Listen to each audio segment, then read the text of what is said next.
literally 9 p.m. I just registered for a marathon, super spontaneously and really late. I'm running a marathon in 3 weeks. Yeah. I was supposed to wake up at 6:35. I couldn't. I woke up at like 6. My sleep is... I'm so nervous. I'm so stressed. Not about the first 5K, but after 20. I'm like a stress ball. I'm about to go to the toilet, do my things before marathon, and stretch and eat breakfast. I actually have never ate this early in years. Basically, I never eat anything earlier than like 10 a.m. Or I will drink electrolyte drink from the tablet. I will mix it with water and go. Pre-race breakfast. Breakfast is important because it replenishes your liver and glycogens. Carbohydrate is stored in the liver, but during the night, the brain uses this carbohydrate. So when you wake up, there's not much left. Since this will delay the point at which you bonk, it is important to eat a carbohydrate-rich breakfast.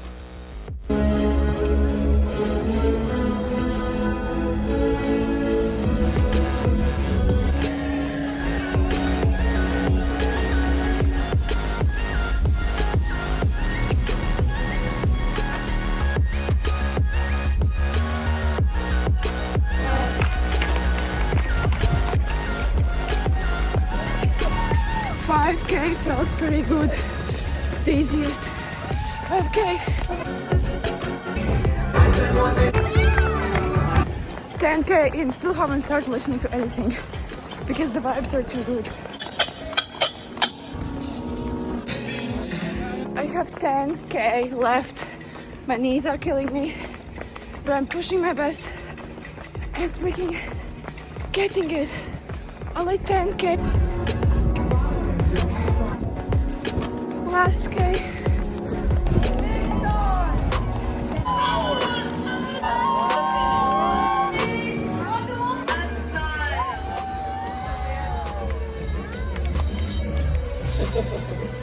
I ran a marathon with 7-year-old shoes that have been through a lot. Volleyball, running, volleyball again and again and again. Oh my gosh, they're seeing better days. Look at that. But I ran 42K with these. Crazy. Finally sitting down after like 5 hours. I'm going to go shower and then do a recap. It's the day after marathon. I can't believe it's been more than 27 hours since I ran the marathon. My hips, my inner upper thighs are sore. But you know what's surprising? My calves aren't sore. Whenever I run, what's the first thing that gets sore? My calves. But my recap of the marathon. Starting with the previous day, the previous video, if you watched it, carb loading day. I ate a great amount of carbs in that video. I also explained about carb loading and a little more again about the carbohydrates and racing, running long distance. So studies suggest that you can use over 60 grams of carbs per hour from most carbohydrate sources. Athletes should target 50 to 70 grams per hour. An athlete finishing in the 4 to 5 hour range will be okay with being at the lower end of this. Athletes aiming to a 3-hour finish could benefit more from being at the higher end of this range. In other words, more carbohydrates could be better for performance, but of course too much might not be a good thing and can have an opposite effect. So for example, one banana is around 24 to 30 grams of carbs. One gel is around 21 to 27 grams of carbs. I had this one fancy gel that's like beta, like has 40 grams of carbs. An energy bar is like 20 to 40 grams of carbs. So that's about carbs. People recommend before marathon to just decrease their mileage, but still run. Well, for me, the thing is, my body really works well as running once a week, a long run. For example, 21K, half marathon once a week is my pretty much only run, and then I do like in the gym maybe 1-2 high rock style running CrossFit workouts. That's it for my running for the week. Yes, I do weightlifting and CrossFit and yoga and walking, but more helps me than just running daily. Well, that's for me, even though I did the challenge, so previously, so I wasn't able to just run maybe 2 times a week. But yeah, I did take a break. You just watch my previous video.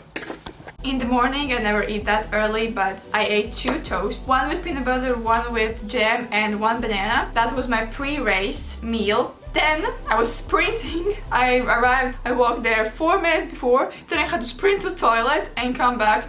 And then everything started. And then the race started. First 2K were the crowds. If there wouldn't be that big crowd, I probably would have ran like at least 30 seconds faster, because the first 2K, 3K is like the crowd. The first 5K, easy. The first 10K, wow, that flew by fast. And on K8, I tried the gel. I previously, in the previous video, mentioned the 2 times stronger gel than the usual gels. The beta something. And then there was also the water stops. I actually wasn't listening to anything. On K7, K20, my mom was filming me. After 25K, I started feeling it. My knees, my legs, because I never ran more than 25K. Anything above is a PR, is a distance PR, no matter what. The last 10K, those were hard. The last 8K, my upper, like basically here it started hurting, kind of like my lungs.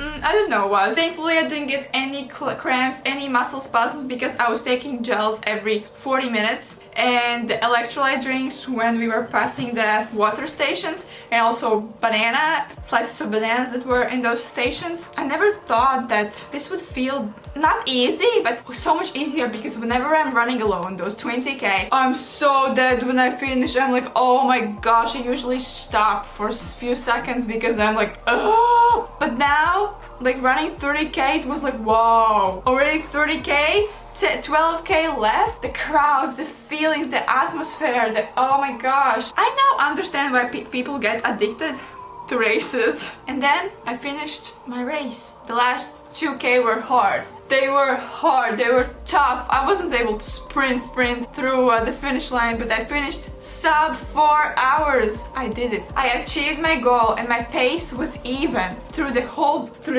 run. My pace was pretty even, and I did it. Sub 4 hours. Sub 4 freaking hours. What's my next goal? I don't know.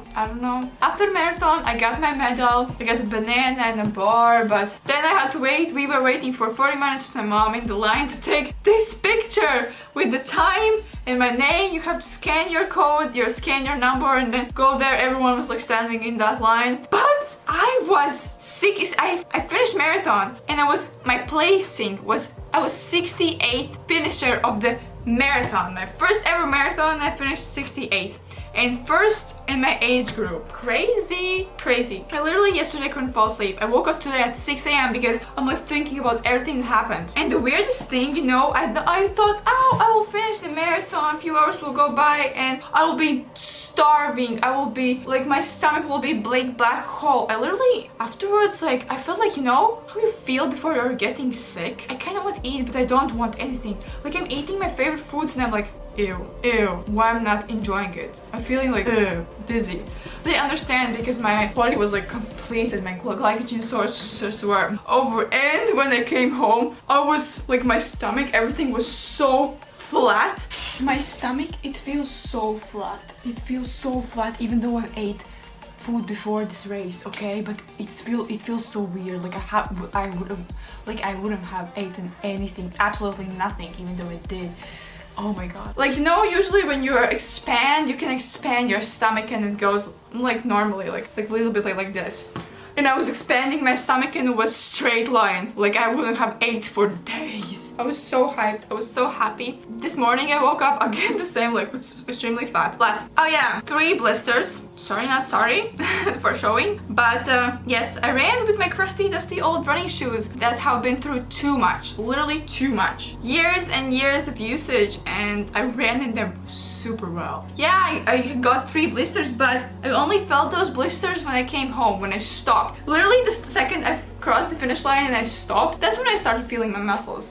If you never stop, you don't start feeling that muscle tiredness in that way, because the second you stop, you're like, I can't walk anymore, I can't move anymore. Day afterwards, my inner and outer thighs were hurting, like my hips, hip bones. I was like walking like a penguin. I made a TikTok post-marathon feels, walking downstairs, but 2 days later, I felt almost fine. In the morning, I went to the gym, yes, I did a gym session 2 days after marathon. I did a push session. At start, I felt a little bit like dizzy, like you know how you feel when you're getting sick. That's how I felt, but afterwards I did a CrossFit workout, yeah, short one, and afterwards I felt great. Then on day 3 I did legs. Yes, I was fully recovered. Like I felt fully recovered. I did legs and my glutes were sore afterwards because Bulgarians. 4 or 5 days later, absolutely nothing. Didn't feel like I ran a marathon at all. Like even on day 3 I didn't even feel like I ran a marathon. What, man? Huh? Because it didn't feel like that. It just didn't feel like that. I was fully recovered, but as I said, I'm different than you all, okay? Most people need at least a week to recover. Now time for the questions, aka Q&A. Why I even decided to run a marathon? Like, what's the big deal? Like, you know, every year people write those bucket lists or whatever, and I wrote on mine, marathon, question mark. And then I was like, wait. It was like literally April. I was like, wait, this is the only chance I'll be able to freaking do it. When else, if not now? When else? I can do it. I can. Can I? I can. When did you start training for a marathon? Okay, how's your training? How long was your training? Well, I started training, not gonna lie, last minute. Basically, I signed up for the marathon 3 weeks before the marathon. Yes, that's basically when the price was rising from 69 to 79. So I got it for 69. And I did a 30-day running challenge. You can check out my previous videos. But previously, before that, I'm a gym rat. I go to the gym, I do CrossFit and higher style workouts, but once a week I do my 20-kilometer long run. And I think that this really has built the base for me, the base foundation to be able to run long distance. Even though I do only one long run a week previously before the challenge, 3-day challenge, I think that really has built my stamina. It really did help in the marathon. Yeah, I didn't really train that much. It's not recommended. If you're a complete beginner wanting to run a marathon, you should really train for it. I'm just a crazy person. I do a lot of CrossFit, high intensity stuff, intervals, like high intensity interval training. That's CrossFit, basically cardio type of things, and weightlifting, heavy weights and all that, and combining one run a week. I think I have built a really good base. What's the furthest I ran in my training? So basically I ran 25k, that's the longest. It's usually recommended to run at least 32k for your long run on your marathon training blog, but I didn't. You can check out how I felt after those 25k in the 30-day running challenge. Do you need to run 26 miles, aka the whole marathon, in your training? And my answer is absolutely no. No way, no. Why would you do that? First of all, it takes so long for your body to recover from that. You will be super tired, and when you're marathon training, you're basically running 4 or 5 days a week. How will you be able to run properly after a long run, which is 42 kilometers, aka the whole marathon? Why? It's not necessary. It's not recommended. Don't do that to yourself. Don't do that. Pain to yourself. It's not necessary. It just will decrease your performance afterwards, because the recovery process for most people is really, really long. Well, I'm exception, but most people aren't like me. Okay, I'm just crazy. I don't know. I'm a lot of things in life. I'm an unlucky person. I'm just being realistic. I'm just being real and raw. But the one thing I'm really grateful is that I'm able to recover fast. 2 days post-marathon, feeling great. What is the marathon wall, aka what means hitting a wall in marathon? Basically, the marathon wall is the point in the marathon when your muscles have run out of glycogen, you have run out of carbs, and you become hypoglycemic because you've used all the glucose in your blood, because carbohydrate is muscles' preferred fuel. When you run out of it, you start to feel very fatigued and your pace slows down. Nice question. How do I handle nutrition and hydration over such a long periods of time? And how did the days leading up to the marathon look like? So, answering to the second question, watch my previous video, which was the taper week, where I shared and explained what's carb loading, what did I do, what's what's happening was that, but my week was basically, it started not great. I was dealing with little injury foot, and then I took 4 days off before marathon, and that really helped. I was fully recovered. I was able to run extremely well. I'm just really grateful for that. And nutrition and hydration in the marathon, I was taking gels every 8 kilometers around. So I used around 3 gels. Okay, it doesn't really calculate together, but and on the hydration stations, on some of them I took the electrolyte drink in a cup, and some slices of bananas that were also on the hydration fuel stops that I took. And that was my marathon. I feel extremely fresh 6 days later. Feel like I could run. I also haven't really ran anything because I was trying to recover my foot and recover my blisters. They're all great. Everything is great now. I can't wait to get back into running even though it's boiling hot outside.